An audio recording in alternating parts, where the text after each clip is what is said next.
Bonsoir à tous. On va aujourd'hui parler de certains matchs. On va faire un peu le bilan de la journée. Voilà. Et aujourd'hui, d'abord, on a assisté d'abord à un premier match. C'est la première ligue. Voilà, le premier match opposait Crystal Palace à l'équipe de Tottenham. Voilà, il faut dire que Tottenham était privé de Minstone, voilà son meneur de jeu. Il faut dire que l'équipe de Tottenham, il n'y a pas beaucoup de choses à dire sur ce match parce que Tottenham n'a rien foutu. Et c'est Crystal Palace qui a fait le jeu. Franchement dit, j'étais vraiment surpris. Mais Patrick Vieira, tu sens qu'il a travaillé. Depuis le début du championnat, c'était pas trop ça, mais tu sens qu'il a travaillé et il a pu requinquer son équipe avec Zaha, les Benteke, tout ça, les Ayou. Voilà, on a vu ce que ça donne aujourd'hui avec surtout le jeune Gallagher. Gallagher, aujourd'hui je vous parle de Gallagher, il va falloir retenir ce nom.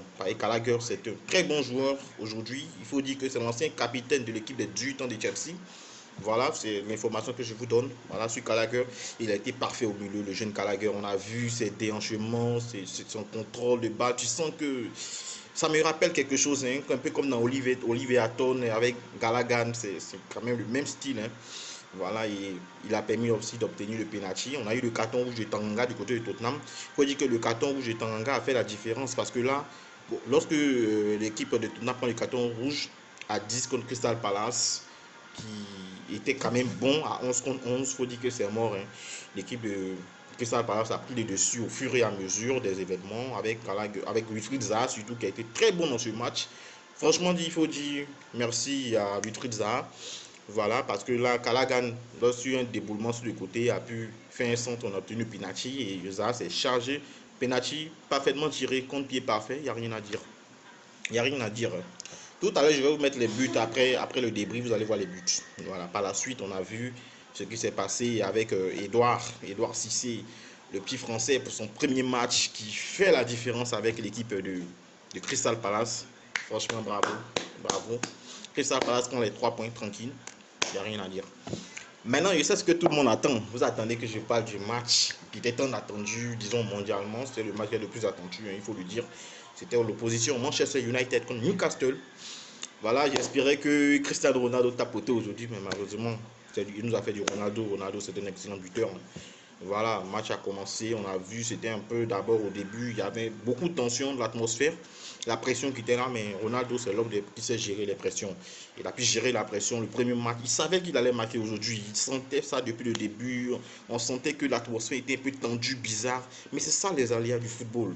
Et là, on voit un Ronaldo qui sort, il fait tout pour sortir le dernier du bus, tout le monde acclame, les journalistes, tout le monde attend, donc Ronaldo pénètre sur le terrain. Voilà la ferveur de supporters de Manchester United.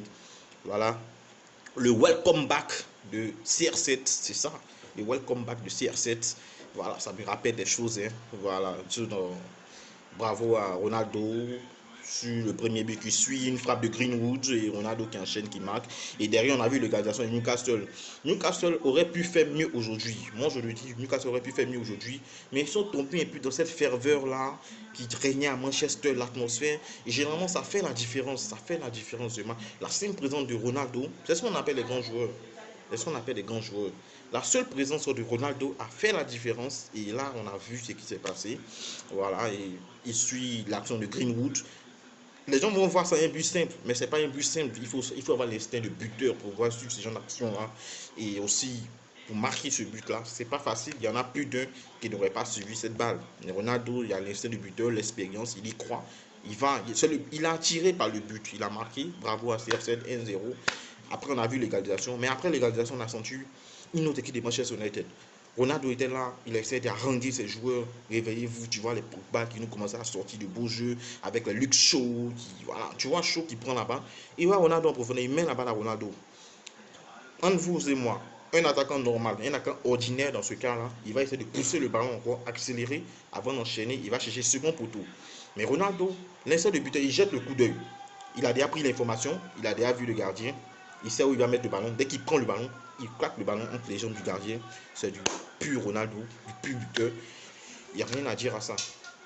Il n'y a rien à dire à ça. Donc, bravo à Ronaldo qui a mis, donc il faut aussi bouche bée, ce but de Ronaldo là, et c'est magnifique. Voilà. Et donc, par la suite, après